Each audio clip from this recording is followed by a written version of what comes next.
Howdy mates, here we are. Here's a part 3 video, but this is a part 2 at Red Bug Slough.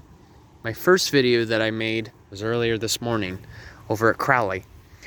So my last video was just making a point about littoral zones, the emergent subdivision of littoral zones, which is usually plants that sprout even above the water or grow landward. But I didn't go further into the two other subdivisions, which include the water floating as well as the submergent. So if you look far enough, if you're lucky, may have to go a little further down. Yeah. Oh, see that? It's a belted kingfisher. I hope you guys heard that just a moment ago. That's what I love about this particular park, is just the diversity of the wildlife that you will see out here. So give me just a second, because when I'm talking about water floating plants, I want to provide you guys a bit of a visual so that you have an idea of what it is I'm really talking about. So give me just a second. Okay, here we go. Here's a better visual for you guys.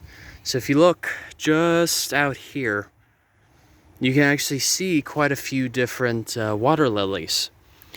These are a great example of water floating plants. So essentially, they form root under the surface of the water, but all they do is just simply sprout to the surface of the water, hence water floating. So, these water floating plants, they can also help act as a food source for our wildlife, and they can even act as a little bed for our fellow amphibians. But then, last but not least, we have our third subdivision when it comes to littoral zones. We've got the submergent zone. So, though you can't quite see it visually, you may be able to see it if, you come here on your own time and go close enough. But submergent plants refer to plants that mostly stay underwater. I mean, occasionally they may come up to the surface, but generally they stay underwater. Some great examples of submergent plants that I'm sure some of you have heard of. They include, plants such as, what's the name of it? Coontail. Coontail, that's one. And then the several species of bladderwort. Now, the cool thing about bladderwort is it's not your typical plant. It's actually a submergent. It's actually a carnivorous plant. So, what I mean by that is, since they're carnivorous, they like to feed on creatures such as mosquito larvae. Pretty darn cool. They're kind of like an equivalent to our Venus flytrap, but instead, bladderworts stay underwater instead.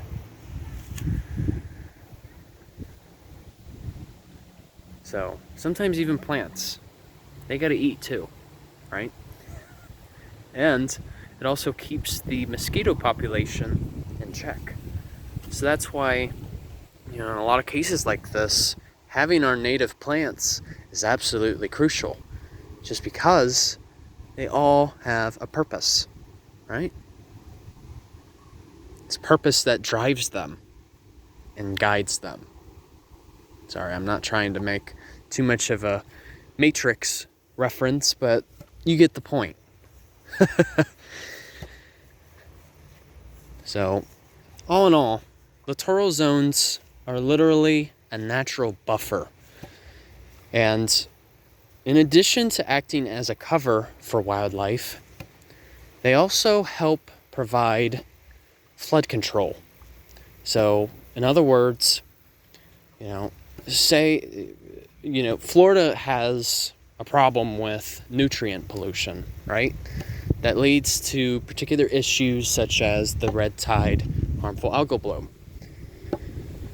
However, all these plants that I speak of, that make up these littoral zones, they can actually use those nutrients such as nitrates and phosphates for their own growth.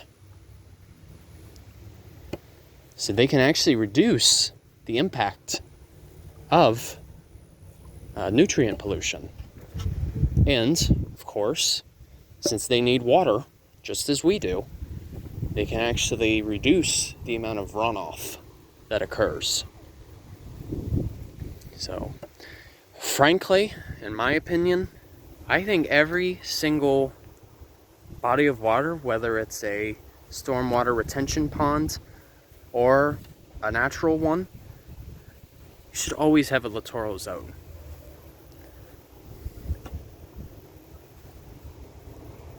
And not only that, but you also won't need to spend as much money on controlling algal populations in your water.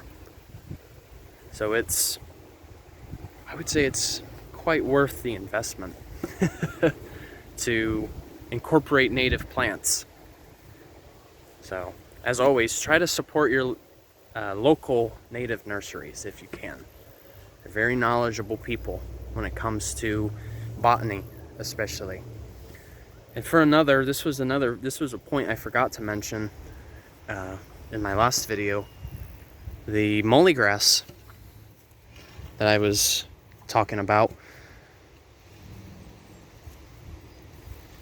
they should actually receive prescribed burns in the spring, as it gets into the growing season, as opposed to during the fall, like a lot of state parks do. I say that because typically during the growing season, you do the burn. These are great fuel for prescribed burns. And typically, since it's already in growing season, these mollygrass, they can resprout so quickly. And it actually promotes the spreading of their seeds. So then, you let it grow throughout the spring and then the summer, and you just let it be. Let it do its thing.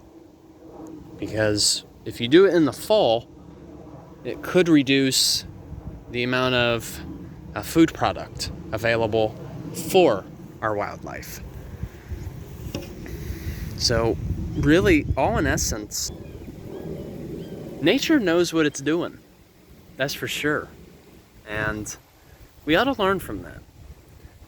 I mean, a lot of these processes that I speak of have existed for millions of years. And yet, a lot of, not to pinpoint anyone, but developers seem to lack that particular understanding. And that's one of the reasons why I do these videos, is to promote that understanding. So, hope you guys are having a great weekend so far. Thanks for watching. And Journey on a Journey is once again outwards. Take care, folks. See ya.